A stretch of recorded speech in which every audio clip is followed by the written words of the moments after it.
ఇక మధు యాష్కి విషయానికి వస్తే మధు యాష్కి ఓటమి తర్వాత సో కాంగ్రెస్ పార్టీలో కీలకంగా ఏమైనా పదవి వస్తుందేమని చాలామంది మీ అభిమానులు మీ కార్యకర్తలు చాలామంది కాంగ్రెస్ పార్టీలో మిమ్మల్ని ఇండివిజువల్గా ఇష్టపడేటువంటి నాయకులు కూడా ఆశించారు. బట్ ఏది రాలేకపోయింది. సో భవిష్యత్తులో ఏమైనా వచ్చే అవకాశం ఉందా? ఏమైనా ఎమ్మెల్సీయా లేకపోతే వర్కింగ్ ప్రెసిడెంటా ఇంకా కీలకంగా ఏఐసీ ఢిల్లీకి పంపించే అవకాశం ఉందా? ఏమైనా మనసులో ఉందా మధు యాష్కి? నేను ఓడిపోయినాక సింపతి ఎక్కువ వచ్చింది. తెలంగాణకై నిజాయితీగా పోరాటం చేసినాడు.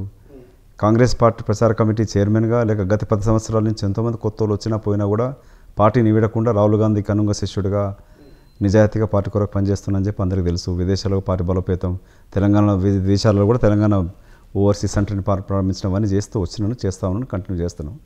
సో నాకన్నా నా అభిమానులు శ్రేయోభిలాషులు బాధపడతా ఉండే పదవి రానందుకు లేక లేనందుకని.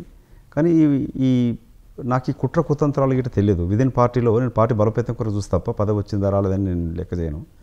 సో ఇక్కడ పార్టీలో ఎట్లయిపోయిందంటే లేక మధుకు వస్తే మళ్ళీ పీసీసీ అయితే ఇంకో పవర్ సెంటర్ అవుతాడని చెప్పి నాతో ఉండి కూడా వ్యతిరేకించే వ్యక్తులు ఉన్నారు. మీ సొంత పార్టీలో కూడా మధు యాష్కి వ్యతిరేక శక్తులు ఉన్నాయి. ఉండి కూడా వ్యతిరేకిస్తారు. రాహుల్ గాంధీ చేయాలనుకున్నా కూడా వాళ్ళ వివిధ కోణాలతోటి ప్రెషర్ తీసుకొచ్చి కూడా అతన్ని కూడా ఒప్పించి అతని మాటలు చేసిన ప్రయత్నం చేసి ఫలించింది వాళ్ళకి. బట్ నాకు జీరో ఇంట్రెస్ట్. అంటే రాజకీయ జీవితం వదిలిపెట్టి రాజకీయాలకు వచ్చినాను.